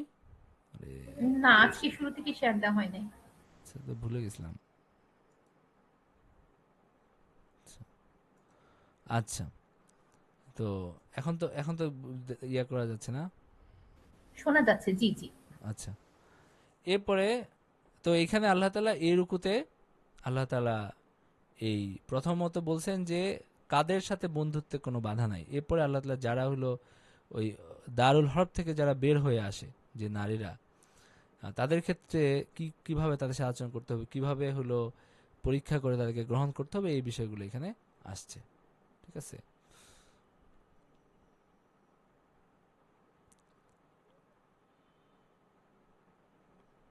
আল্লাহ তাআলা শেষে বলছেন, ইয়া আইয়ুহাল্লাযীনা আমানু লা তাতাওয়াল্লাউ কওমান গাযিবাল্লাহু আলাইহিম ক্বাদ ইয়াইসু মিনাল আখিরাতি কামা ইয়াইসাল কুফফারু মিন আসহাবিল কুবুর। হে মুমিনগণ, আল্লাহ যে সম্প্রদায়ের উপরে রুষ্ট তাদের সাথে বন্ধুত্ব করো না, তারা তো পরকাল সম্পর্কে হতাশ হয়ে পড়েছে, যেমন হতাশ হয়েছে কাফেররা কবরস্থদের বিষয়। কাফেররা যেমন মনে করে কি যে কবরে কোনো জীবন নাই, এবং তারাও আখেরাতের বলে করে কোনো আখেরাত কিছু নাই। মূলত আল্লাহ তাআলা যারা শত্রু দলে আছে, যারা মুসলমানদের শত্রু, যারা দারুল হরবে আছে, যাদের সাথে মুসলমানদের যুদ্ধ হচ্ছে, তাদের ব্যাপারে আল্লাহ তাআলা বারবার নিষেধ করছেন যে তোমরা তোমাদের অন্তরঙ্গতার কারণে যেন মুসলমানদের ক্ষতি না হয়। আচ্ছা, এরপরে সূরা সফ, মদিনা অবতীর্ণ একটা সূরা। এটা প্রথম রুকুতে আল্লাহ তাআলা বলছেন যে বিশ্বাসীগণ এমন কিছু বলে না যা তোমরা, এমন কিছু বলো না যা তোমরা মানে তোমরা তোমরা কি করতে সমর্থ হবে না, মানে মুখে কথা কাজে যেন মিল থাকে। আর হযরত ঈসা আলাইহিস সালাম সুসংবাদ দেন যে তারপর একজন রাসূল আসবেন যার নাম হবে মুহাম্মদ, বা ইয়া হবে তার নাম, মানে মুহাম্মদ বা আহমদ হবে তার নাম। সাব্বাহা লিল্লাহি মা ফিস সামাওয়াতি ওয়া মা ফিল আরদি ওয়া হুয়াল আজিজুল হাকীম। ইয়া আইয়ুহাল্লাযীনা আমানু লিমা তাকুলুনা মা লা তাফআলুন কাবুরা মাকতান ইনদাল্লাহি আন তাকুলু মা লা তাফআলুন। আল্লাহ তাআলা বলতেছেন যে হে মুমিনগণ, তোমরা এমন কথা কেন বলো যেটা তোমরা তোমাদের করার ইচ্ছা নাই বা পরে করতে পারবে না, এই ধরনের কথা কেন দাও। এবং আল্লাহ তাআলা বলছেন যে আল্লাহর কাছে এটা অতিশয় নিকৃষ্ট, তোমরা এমন কথা বলতে থাকো যেটা তোমাদের করার কোনো ইচ্ছা নাই, করবে না, করা হবে না, তোমরা জানো, এরপরেও মুখে বড় বড় বাগাড়ম্বর করতে থাকো, এটা খুবই খারাপ। এবং ইন্নাল্লাহা ইউহিব্বুল্লাযীনা ইউকাতিলুনা ফী সাবিলিহি সাফফান কাআন্নাহুম বুনিয়ানুম মারসুস। আল্লাহ তাআলা মুজাহিদদেরকে ভালোবাসেন, দ্বীনের যারা যোদ্ধা, যারা সারিবদ্ধ হয়ে সুদৃঢ় প্রাচীরের মতো আল্লাহর পথে জিহাদ করে, তাদেরকে আল্লাহ তাআলা ভালোবাসেন। ওই যে শেষ যে ভারত পাকিস্তান যখন যুদ্ধ হলো, ভারত যখন আক্রমণ করছে, ভারতের আক্রমণের মনে হয় এই নাম ছিল কি যেন, সিঁদুর নাকি, অপারেশন সিঁদুর এই ধরনের। তো পাকিস্তান যে মানে প্রতিরোধ অপারেশনটা করছে সেটার নাম ছিল বুনিয়ানুম মারসুস। এটাই যে এই আয়াত থেকে নিছে তারা, কাআন্নাহুম বুনিয়ানুম মারসুস, যেন তারা সারিবদ্ধ সুদৃঢ় প্রাচীরের মতো আল্লাহর পথে সংগ্রাম করে। তো তখন তারা এই যে এই আয়াত থেকে এই অপারেশন বুনিয়ানুম মারসুস, তখন অনেকে বুঝতে পারে না, যে অনেকে ভুলও লিখছে বাংলায়, মানে এটাকে কি কি যেন লিখছে, এটা মূলত এই আয়াত থেকে নেওয়া। وَإِذْ قَالَ مُوسَى لِقَوْمِهِ يَا قَوْمِ لِمَ تُؤْذُونَنِي وَقَدْ تَعْلَمُونَ أَنِّي رَسُولُ اللَّهِ إِلَيْكُمْ। মুসা আলাইহিস সালাম তার সম্প্রদায়কে বলছেন যে তোমরা আমাকে কেন কষ্ট দাও অথচ আমি আল্লাহর রাসূল। এবং আল্লাহ তাকে কষ্ট দেওয়ার কারণে আল্লাহ তাআলা তাদের অন্তর বক্র করে দিয়েছেন। আর ঈসা আলাইহিস সালাম বনী ইসরাইলকে বলছেন যে আমি তোমাদের কাছে আল্লাহর রাসূল, এবং তোমাদের যে তাওরাত আছে এটাকে আমি সত্যায়ন করি। ওয়া মুবাশশিরাম বিরাসূলিন ইয়াতি মিন বাদি ইসমুহু আহমদ, এবং আমি এমন রাসূলের ব্যাপারে তোমাদেরকে সুসংবাদ দেই যার নাম হবে মানে মুহাম্মদ বা আহমদ, যার নাম হবে। আর যখন তিনি সুসংবাদ দিচ্ছেন, অথচ যখন এটা আসছে বাইয়িনা সহ যখন আসছে, তখন তারা বলা শুরু করছে যে এটা জাদু। আর যে ইসলামের দিকে আহুত হয়েও আল্লাহ সম্পর্কে মিথ্যা রচনা করে, তার চেয়ে বড় জালেম আর কে আছে। আল্লাহ তাআলা বলতেছেন যে তারা আল্লাহর নূরকে নিভিয়ে দিতে চায়, কিন্তু আল্লাহ তার নূরকে কি করবেন, পূর্ণ করবেন, যদিও কাফেররা মানে পছন্দ করে না। এবং আল্লাহ তাআলা হুয়াল্লাযী আরসালা রাসূলাহু বিল হুদা ওয়া দীনিল হাক্কি লিইয়ুযহিরাহু আলাদ দীনি কুল্লিহি। আল্লাহ তাআলা এই তার দিন প্রেরণ করছেন যেন এই দিন সকল দিনের উপর বিজয়ী হয়। মুশরিকরা অপছন্দ করলেও সেটা কি হবে, সব দিনের উপর বিজয়ী হবে। আর ইসলাম সবসময় সব দিনের উপর বিজয়ী। এখনো ইসলাম সারা পৃথিবীতে আপনারা দেখবেন যে মুসলমানদের বৃদ্ধির হার সবচেয়ে বেশি।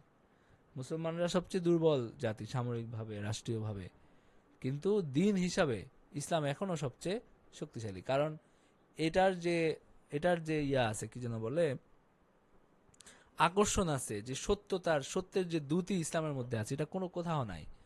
অন্যান্য মানে যারা নাস্তিক হয়ে যায় তারা নাস্তিক হয়ে যায়, এটা পরের বিষয়, কিন্তু অন্য কোনো ধর্ম, মানে ধর্ম যেগুলো আছে কোনোটাই কোনো মানে আপনার একজন যুক্তিবাদী মানুষ, বিবেকবান মানুষ গ্রহণ করার মতো অবস্থায় নাই। নানান অসঙ্গতি, নানা রকম আহ, মানে ভারসাম্যহীনতা সেগুলোর মধ্যে আছে, যে এগুলো মানুষ নিজেদের যুক্তি দিয়ে এটার মধ্যে কি পায়, এই ধরনের অসঙ্গতি তারা দেখতে পায়। তো সুতরাং এগুলো গ্রহণ করার মতো অবস্থায় আসলে নাই। তো এইভাবে ইসলাম সব দিনের উপর এখনো বিজয়ী অবস্থাতেই আছে। এরপরে আল্লাহ তাআলা বলছেন নিজেকে জাহান্নামের আগুন থেকে রক্ষা রক্ষা করতে বিতর্ক হযরত ঈসা আলাইহিস সালাম অনুসারীদের অনুরূপ বিশ্বাসীদের আল্লাহর পথে কাজ করতে নির্দেশ দেওয়া হয়েছে আর কি।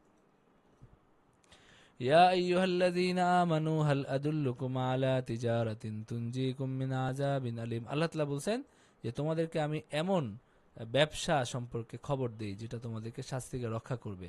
সেটা হলো যে তোমরা আল্লাহর প্রতি ঈমান আনবে, জিহাদ করবে, এবং আল্লাহ তাআলা তোমাদেরকে মাফ করে দিবেন।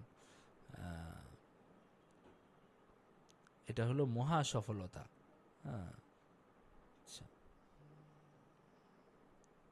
এবং আল্লাহ তাআলা বলছেন যে তোমরা আল্লাহর সাহায্যকারী হও, যেমন ঈসা ইবনে মারিয়াম তার হাওয়ারীদেরকে বলছিলেন, তার যারা সঙ্গী ছিলেন তাদেরকে বলছিলেন মান আনসারি ইলাল্লাহ ক্বালাল হাওয়ারিয়ুনা নাহনু আনসারুল্লাহ। হাওয়ারীরা বলছিল আমরাই আল্লাহর আনসার।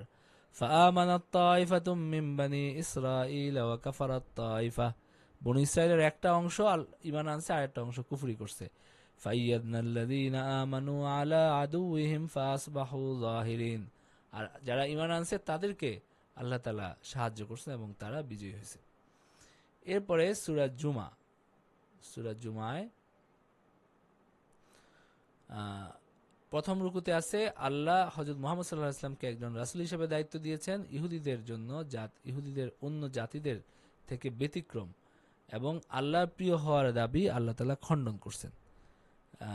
আল্লাহ হযরত মুহাম্মদ সাল্লাল্লাহু আলাইহি ওয়াসাল্লামকে একজন রাসূল হিসেবে দায়িত্ব দিয়েছেন, আর ইহুদিদের অন্য জাতিদের থেকে ব্যতিক্রম ও আল্লাহর প্রিয় হওয়ার দাবি আল্লাহ তাআলা খণ্ডন করছেন, মানে তারা নিজেদেরকে যে শ্রেষ্ঠ মনে করে এটা আল্লাহ তাআলা খণ্ডন করছেন। হুয়াল্লাযী বা'আসা ফিল উম্মিয়িনা রাসূলাম মিনহুম ইয়াতলু আলাইহিম আয়াতিহি ওয়া ইউযাক্কিহিম ওয়া ইউআল্লিমুহুমুল কিতাবা ওয়াল হিকমা। উম্মীদের কাছে যে নবী আসছে তিনি তেলাওয়াত করেন, তাদেরকে তিনি পরিশুদ্ধ করেন, হ্যাঁ, যারা এর আগে যারা বিভ্রান্তিতে ছিল। আচ্ছা, আর আল্লাহ তাআলা এই যে ফজল এটা যাকে খুশি তাকে দেন, আর আল্লাহ তাআলা অনুগ্রহশীল। আর যাদেরকে তাওরাতের দায়িত্বভার অর্পণ করা হয়েছিল তারা সেটা বহন করে নাই, বরং তাদের দৃষ্টান্ত হলো পুস্তক বহনকারী গর্দভের মতো হয়েছে তাদের অবস্থা, যে তারা কত নিকৃষ্ট সে সম্প্রদায়ের দৃষ্টান্ত যারা আল্লাহর আয়াতসমূহ অস্বীকার করে। কারণ তারা তাওরাতের কথাই তারা মানে না, তাওরাতের কথা মানলেও তো নবীজির উপরই মানানোর কথা। তো তারা এই কারণে আল্লাহ তাআলা বলছেন। এবং যারা মানে ইহুদি তারা দাবি করে যে তারা আল্লাহর প্রিয় পাত্র, অন্যরা না। তো তাদেরকে আল্লাহ তাআলা বলছেন যে তোমরা মৃত্যু কামনা করো, এবং আল্লাহ বলছেন ওয়ালা ইয়াতামান্নাউনাহু আবাদাম, তারা কখনোই মৃত্যু কামনা করবে না, কারণ তারা কি করে আসছে কি করতেছে তারা জানে। আর আল্লাহ তাআলা বলছেন কুল ইন্নাল মাউতাল্লাযী তাফিররুনা মিনহু ফাইন্নাহু মুলাকীকুম। তোমরা যে মৃত্যু থেকে পলায়ন করো তোমরা তো ঠিক আছে, তোমরা এখন কামনা করলে না, বাইচা গেলা কিছুদিন, তারপরে অবশ্যই তোমাদেরকে মৃত্যুবরণ করতে হবে। সুম্মা তুরাদ্দুনা ইলা আলিমিল গায়বি ওয়াশ শাহাদাতি ফায়ুনাব্বিউকুম বিমা কুনতুম তা'মালুন। তারপর সর্বশক্তিমান আল্লাহ তাআলার মুখোমুখি তোমাদের হইতেই হবে।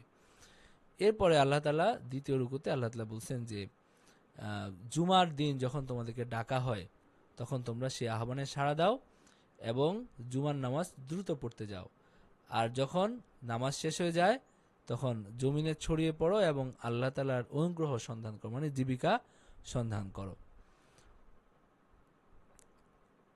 আর মানে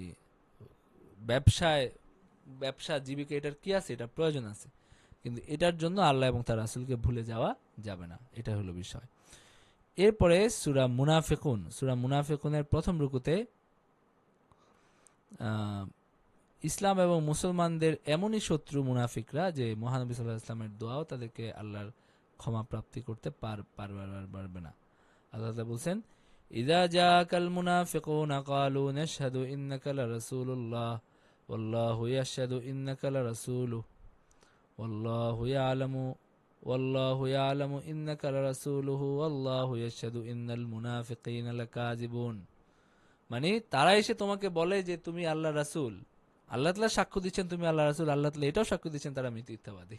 মানে তাদের কথা সত্য কিন্তু তাদের মনে সেটা নাই, তাদের মুখে যেটা বলে। তো তারা তাদের শপথ সমূহকে ঢাল হিসেবে ব্যবহার করে, তারা মুমিনদের মতো সুরক্ষা নেয়, তাদের সমাজে তারা অংশগ্রহণ করে, সব সুযোগ সুবিধা নেয়। হ্যাঁ, কিন্তু তারা হলো আসলে কাফের এবং আল্লাহ তাদের অন্তরে মোহর মেরে দিয়েছেন। আর তাদেরকে দেখে, তাদের শরীর দেখে, দেহাকৃতি দেখে তোমার কাছে খুব সুন্দর মনে হবে। وَإِنْ يَقُولُوا تَسْمَعْ لِقَوْلِهِمْ كَأَنَّهُمْ خُشُبٌ مُّسَنَّدَةٌ। এবং তারা যখন কথা বলে তুমি সাগ্রহে তাদের কথা শ্রবণ করো, যদিও তারা দেওয়ালে ঠেকানো কাঠের স্তম্ভ সাদৃশ। ইয়াহসাবুনা কুল্লা সাইহাতিন আলাইহিম হুমুল আদু ফাহজারহুম কাতালাহুমুল্লাহু আন্না ইউফাকুন। তারা যে কোনো শোরগোলকে মনে করে তাদেরই বিরুদ্ধে, তারা শত্রু, তাদের সম্পর্কে সতর্ক হও। আল্লাহ তাআলা সতর্ক করে দিয়েছেন তাদের ব্যাপারে। তো আল্লাহ তাআলা বলছেন যে তুমি তাদের জন্য ইস্তেগফার করো, যত ইস্তেগফার করো, তাদের কোনোভাবেই তাদেরকে আল্লাহ তাআলা মাফ করবেন না, কারণ তারা কাফের। হ্যাঁ, এবং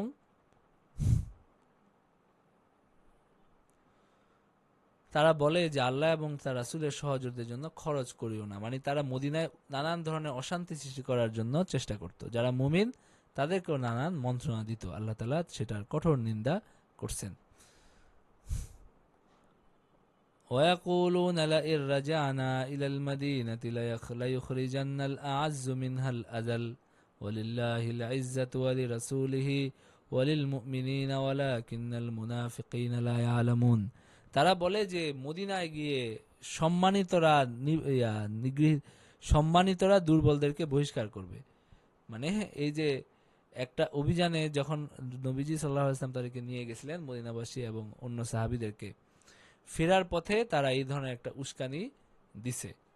মানে মুহাজির এবং আনসারদের মধ্যে একটু দ্বন্দ্ব হয়েছে, সেখানে যেহেতু স্থানীয় তারা আনসাররা, তারা উস্কানি দিছে যে ঠিক আছে আমরা এবার মদিনায় গিয়ে যারা আমরা শক্তিশালী তারা দুর্বলদেরকে বের করে দেব। মানে তাদের উদ্দেশ্য হলো যে নবীজি সাল্লাল্লাহু আলাইহি ওয়াসাল্লাম এবং মুহাজিরদেরকে তারা বহিষ্কার করে দিবে। যদিও তাদের এখানে সায় ছিল না, মানে মদিনার সাধারণ সাহাবীদের, কিন্তু তারা একটা ফিতনা করতে চাইছে। তো আল্লাহ তাআলা এটার নিন্দা করছেন এবং বলছেন যে ওয়ালিল্লাহিল ইজ্জাতু ওয়া লিরাসূলিহি ওয়া লিল মুমিনিনা ওয়ালাকিন্নাল মুনাফিকিনা লা ইয়ালামুন।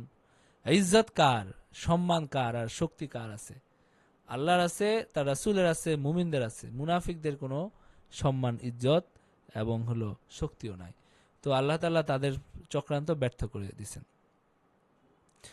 তো এরপরে পরের রুকুতে আল্লাহ তাআলা বলছেন যে প্রাচুর্য এবং সন্তান যেন তোমাকে আল্লাহর স্মরণ থেকে দূরে নিতে না পারে, এমনটা হলে তুমি ক্ষতিগ্রস্ত হবে। ইয়া আইয়ুহাল্লাযীনা আমানু লা তুলহিকুম আমওয়ালুকুম ওয়ালা আওলাদুকুম আন যিকরিল্লাহ ওয়া মান ইয়াফআল যালিকা ফাউলাইকা হুমুল খাসিরুন। প্রাচুর্য এবং সন্তান সন্ততি, মানে তোমাদের সম্পদ এবং সন্তান যেন তোমাদেরকে আল্লাহর পথ থেকে বিমুখ করতে না পারে, এবং তোমরা সাহায্য করো, তোমরা খরচ করো আল্লাহর রাস্তায় সেদিন আসার আগে, যেদিন আর সাহায্য করার কোনো উপায় থাকবে না। ওয়ালান ইউআখিরাল্লাহু নাফসান ইযা জাআ আজালুহা ওয়াল্লাহু খাবীরুম বিমা তা'মালুন। তো ফায়াকুলু ওয়া আনফিকু মিম্মা মিন ক্বাবলি আন ইয়াতি আহাদাকুমুল মাউত। কারো মৃত্যু আসবে এবং সে বলবে যে যদি আমাকে একটু সময় দিতেন তাহলে আমি সদকা করতাম এবং সৎকর্মপরায়ণদের অন্তর্ভুক্ত হইতাম। কিন্তু যখন কারো নির্ধারিত সময় উপস্থিত হয় তখন আল্লাহ তাকে আর কিছুতেই সময় দিবেন না। তো আল্লাহ তাআলা বারবার বলতেছেন যে সেদিন আসার আগে খরচ করো, যেদিন তো যেই পর্যন্ত তোমার কি আছে, সুযোগ আছে, তোমার সময় আছে। মৃত্যুর সময় আর আফসোস করে কোনো লাভ হবে না, সেটা আল্লাহ তাআলা বলছেন।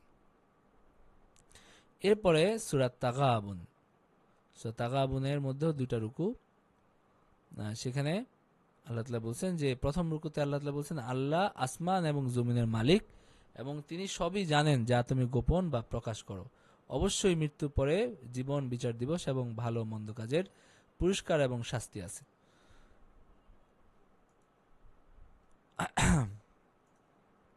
ইউসাব্বিহু লিল্লাহি মা ফিস সামাওয়াতি ওয়া মা ফিল আরদি লাহুল মুলকু ওয়া লাহুল হামদু ওয়া হুয়া আলা কুল্লি শাইইন কাদির হুয়াল্লাযী খালাকাকুম ফামিনকুম কাফিরুন ওয়া মিনকুম মুমিন ওয়াল্লাহু বিমা তা'মালুনা বাসীর।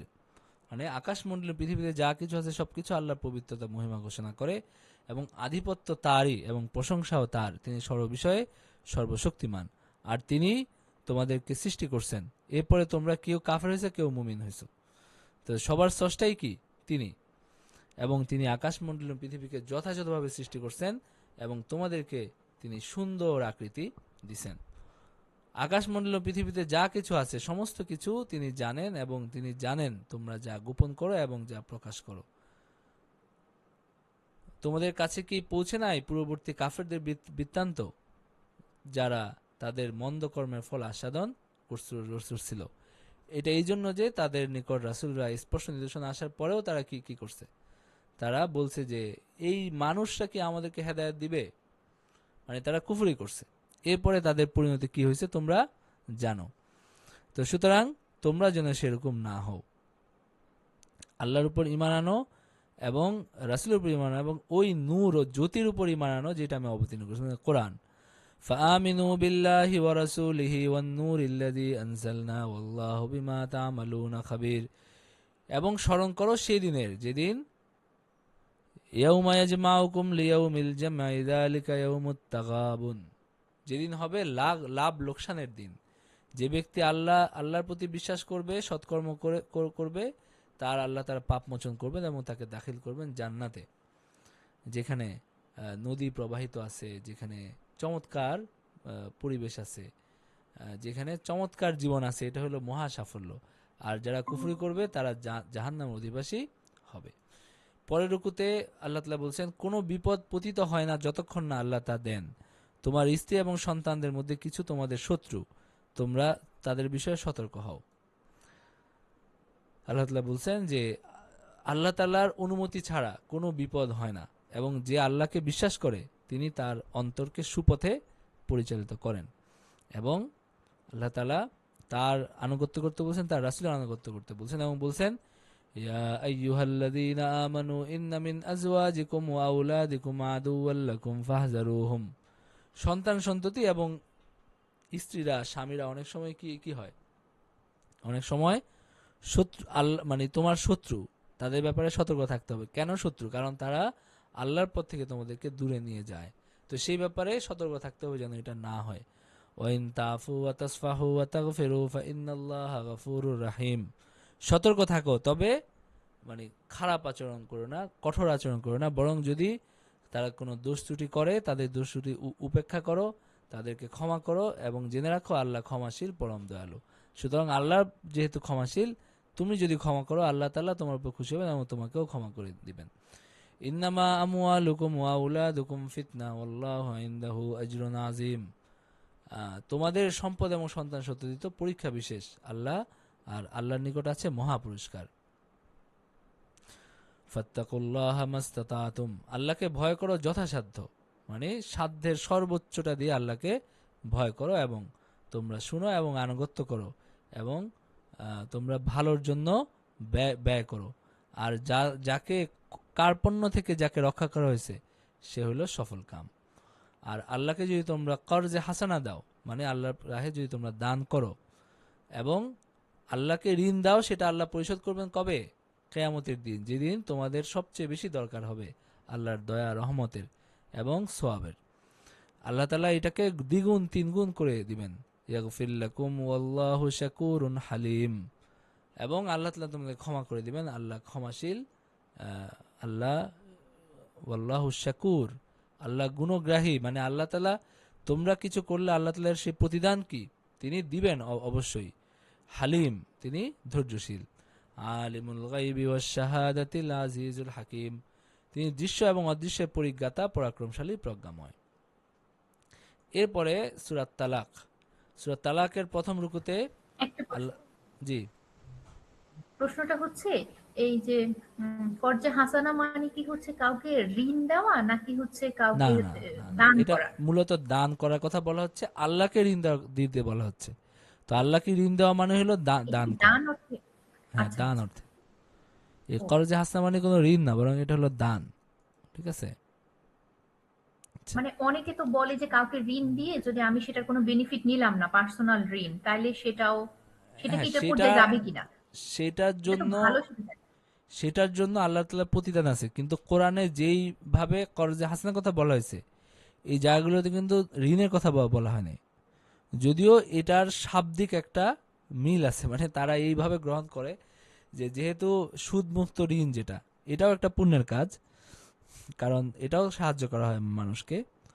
তো এবং ঋণ দিয়ে যদি তাগাদা দেওয়া না হয়, মানে অতিরিক্ত কষ্ট দেওয়া না হয়, তার যদি অসহায় হয়, তো সেই ক্ষেত্রে ছাড় দেওয়া এটা অনেক পুণ্যের কাজ। কিন্তু কোরআনে যেসব জায়গায় কর্জে হাসানার কথা বলা হয়েছে, ইউকরিদুল্লাহ কারদান হাসানা, এইখানে কিন্তু ঋণের কথা বলা হয়নি, এখানে মূলত দান সদকার কথা বলা হয়েছে। ঠিক আছে? যেমন এইখানে বলা হচ্ছে এটা কিন্তু দানের কথা, ঋণের কথা না। কারণ বলা হচ্ছে আল্লাহকে ঋণ দাও, মানে দান করো। ঠিক আছে? ঋণের কথা বলা হয়নি এই জায়গায়। আচ্ছা। জি, আচ্ছা। তো সূরা তালাকের প্রথম রুকুতে আল্লাহ তাআলা বলছেন যে তালাকের আইন এবং ইদ্যতকালীন অপেক্ষার সময়ের বিধান। তালাক কার্যকর হওয়ার আগে ইদ্যতের সময় হলো ৩টি ঋতুচক্র বা ৩ মাস, এবং গর্ভবতীর ক্ষেত্রে সন্তান প্রসব হওয়া পর্যন্ত। এটা আছে যে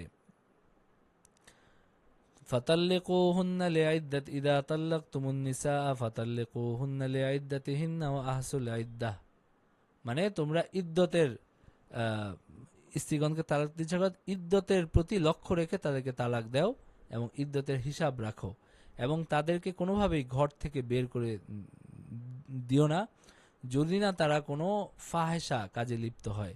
এটা হলো আল্লাহ তাআলার সীমানা, এবং এই ব্যাপারে যেন বাড়াবাড়ি করা না হয়।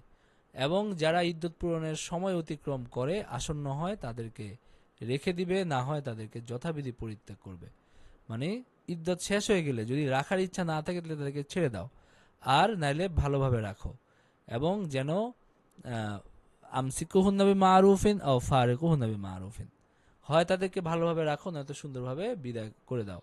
যেন আটকানোর জন্য যেন তাদেরকে আবার ধরা ধরা না হয়, যেটা আগে মানুষ করতো, এবং সেটা ঠেকানোর জন্যই মূলত ৩ তালাকের একটা লিমিট ধরে দেওয়া হয়েছে, যে তোমার ইচ্ছা নাই তার সাথে সংসার করা, তুমি কেন তাকে আটকে রাখো, এটা হলো কথা। তো এবং আল্লাহ তাআলা বলছেন যে তোমরা সাক্ষী রাখো, এবং এইভাবে।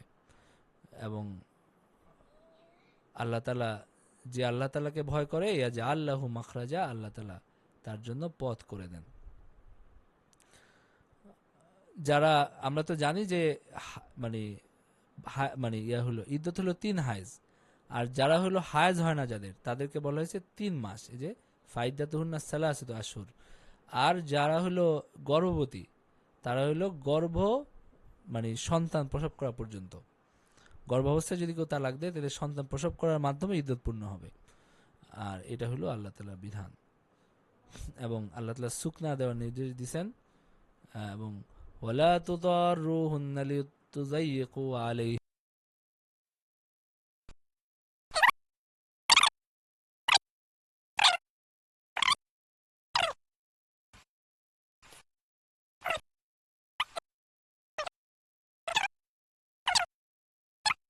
প্রবলেম করতেছে। শোনা যাচ্ছে না, শোনা যাচ্ছে না।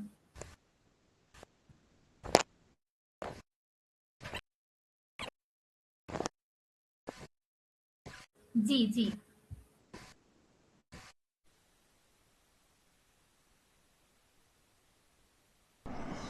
আচ্ছা, আমরা একটু শেষ করে ফেলি, বেশি দূর না আর।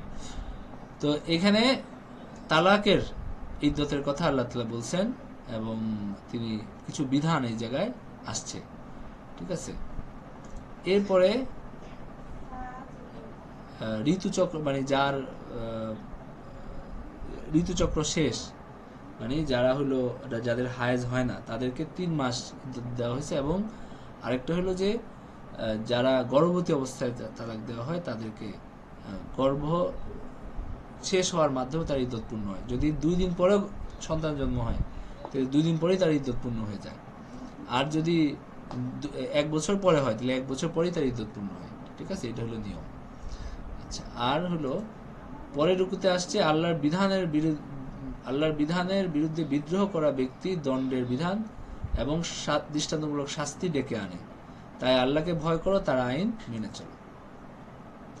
وكأي من قرية عتت عن أمر ربها ورسله فحاسبناها حسابا شديدا وعذبناها عذابا نكرا। আল্লাহ তাআলা বলছেন কত জনপদ এরকম গেছে যাদেরকে আল্লাহ তাআলার নাফরমানি করার কারণে আল্লাহ তাআলা কঠিন শাস্তি দিয়েছেন এবং কঠিন হিসাব তাদের থেকে মানে ইয়া করা হয়েছে।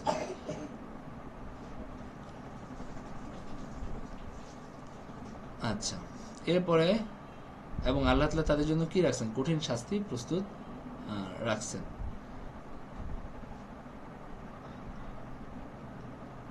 সুতরাং ফাত্তাকুল্লাহ ইয়া উলিল আলবাব, যারা বুদ্ধিমান তারা যেন ভয় করে। আল্লাযীনা ইয়া উলিল আলবাব, পরে আল্লাযীনা আমানু কাদ আনজালাল্লাহু ইলাইকুম যিকরা। কি ভুল আছে নাকি এই জায়গায়?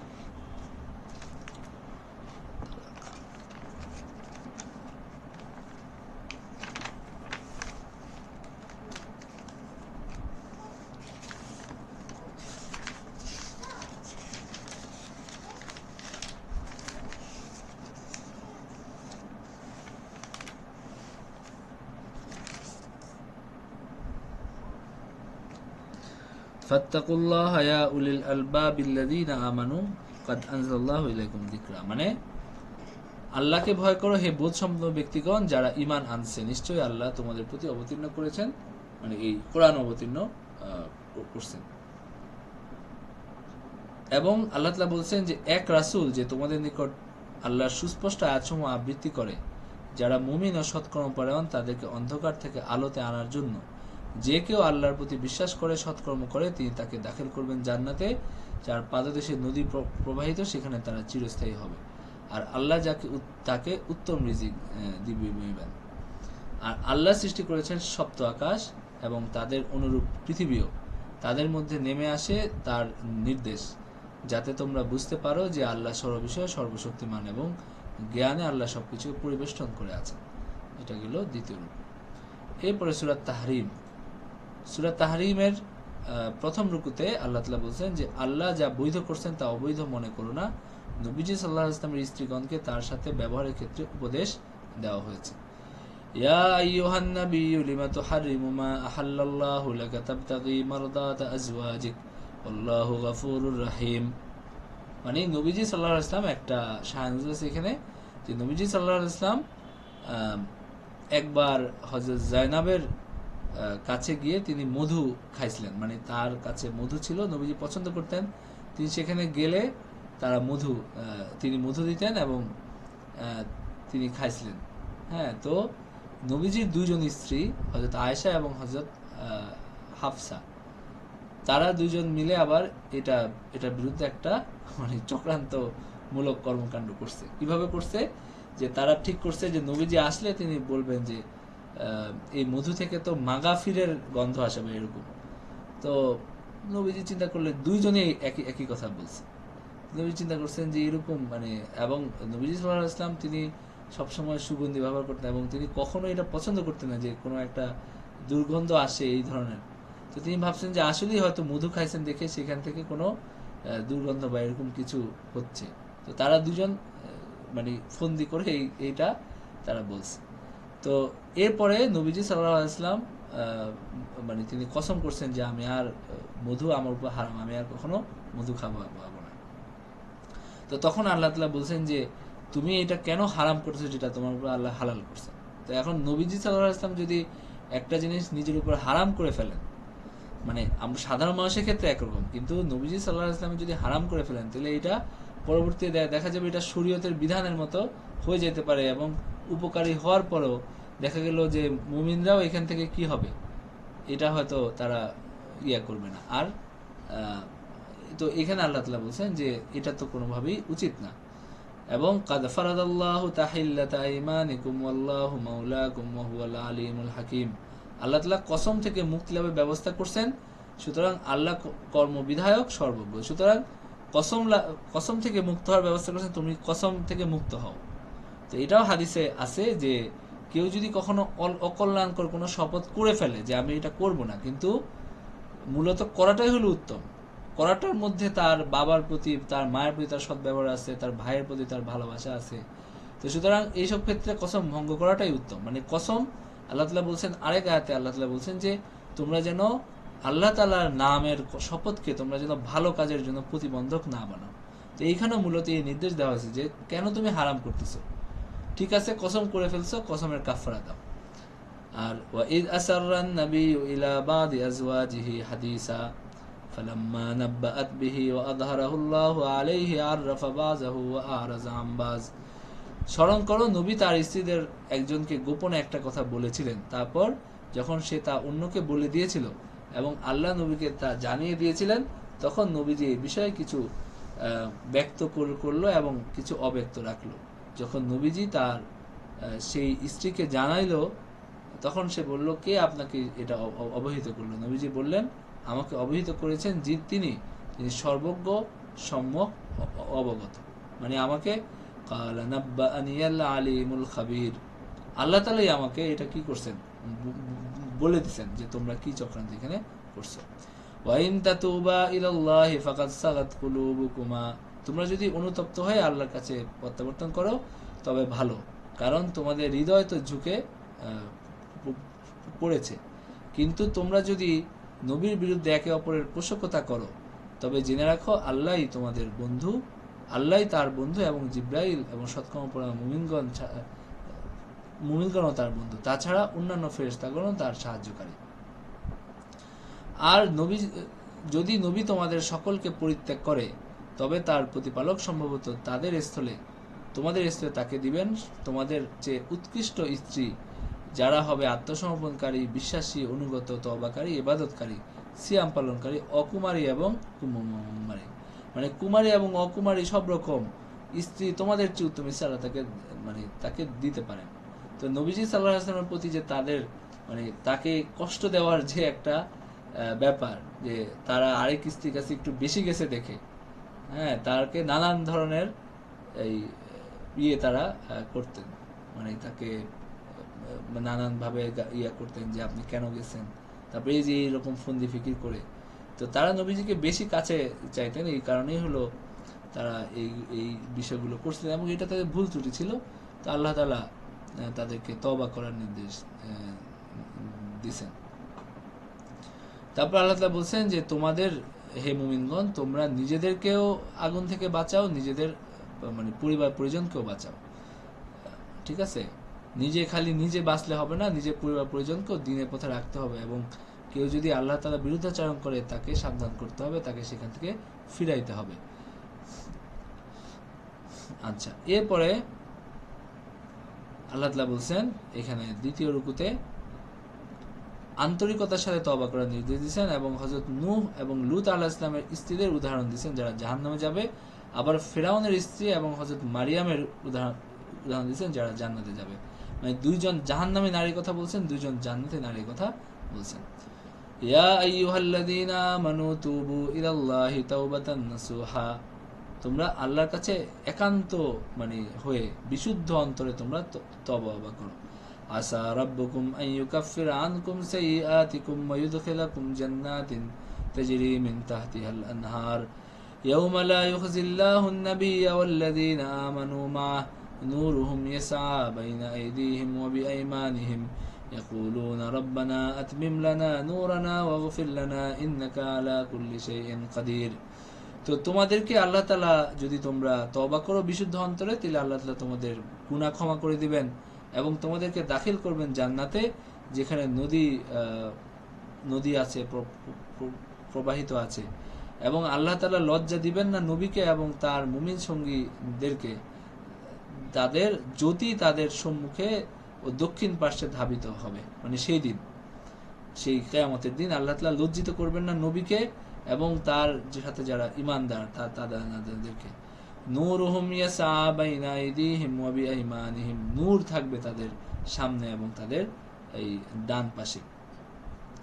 এবং তারা বলবে, ইয়াকুলুনা রাব্বানা আতমিম লানা নূরানা ওয়াগফির লানা ইন্নাকা আলা কুল্লি শাইইন কাদির, তারা বলবে আমাদের জ্যোতিকে পূর্ণতা দান করো এবং আমাদেরকে ক্ষমা করো, নিশ্চয়ই তুমি সর্ববিষয়ে সর্বশক্তিমান। এবং নবীজিকে আল্লাহ তাআলা নির্দেশ দিয়েছেন মুনাফিক এবং কাফেরদের বিরুদ্ধে জিহাদ করতে। এরপরে আল্লাহ তাআলা উদাহরণ দিয়েছেন, দরাবাল্লাহু মাসালাল লিল্লাযিনা কাফারু ইমরাআতা নূহিন ওয়া ইমরাআতা লূত। আল্লাহ তাআলা উদাহরণ দিচ্ছেন নূহ আলাইহিস সালামের স্ত্রী এবং লূত আলাইহিস সালামের স্ত্রীর। কানাতা তাহতা আবদাইনি মিন ইবাদিনা সালিহাইনি ফাখানাতাহুমা ফালাম ইউগনিয়া আনহুমা মিনাল্লাহি শাইআ ওয়া কিলা দুখুলান নার মা'আদ দাখিলিন। তারা ছিল আমার দুই সৎকর্মপরায়ণ বান্দার স্ত্রী ছিল, কিন্তু তারা হলো খেয়ানত করছে। ফালাম ইউগনিয়া আনহুমা মিনাল্লাহি শাইআ, তারা খেয়ানত করছে, তারা তাদের মতো না হয়ে তারা হলো কাফেরদের সাথে নিজেদের সম্পর্ক স্থাপন করছে। তো এই কারণে আল্লাহ তাআলা ফালাম ইউগনিয়া আনহুমা মিনাল্লাহি শাইআ, আল্লাহর শাস্তি থেকে তারা বাঁচতে পারে নাই, এবং তাদেরকে বলা হয়েছে যে জাহান্নামে প্রবেশকারীদের সাথে জাহান্নামে প্রবেশ করো। তার মানে সৎকর্ম, নবীর স্ত্রী হয়েও কি মানুষ জাহান্নামী হইতে পারে। নবীর স্ত্রী হইলেই যে সে জান্নাতি হবে, সে ক্ষমা পেয়ে যাবে, এরকম না।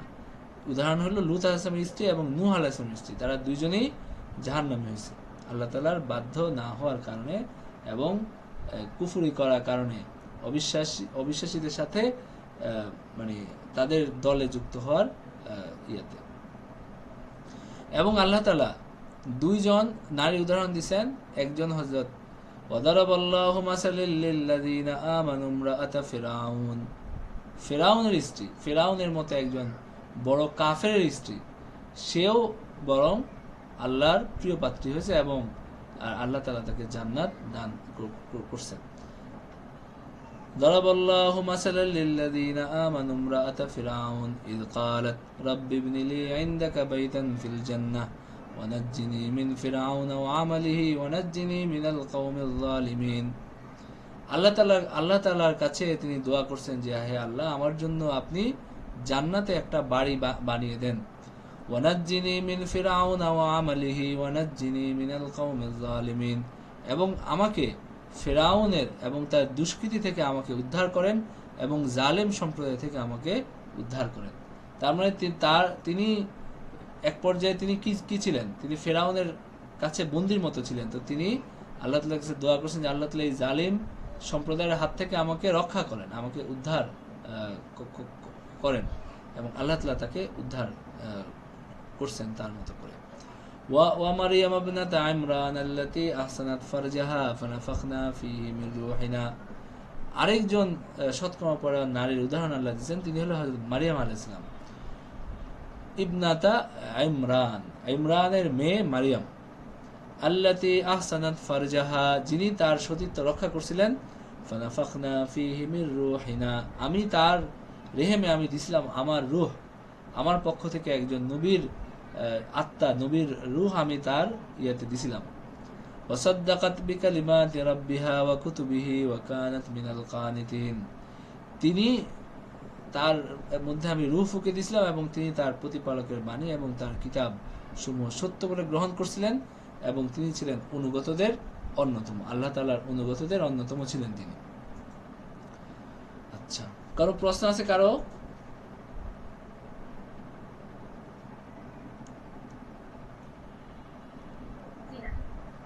আচ্ছা, তো আমরা এখানেই ক্লাস শেষ করে দিই। ওয়া আখিরু দাওয়ানা আলহামদুলিল্লাহি রাব্বিল আলামিন।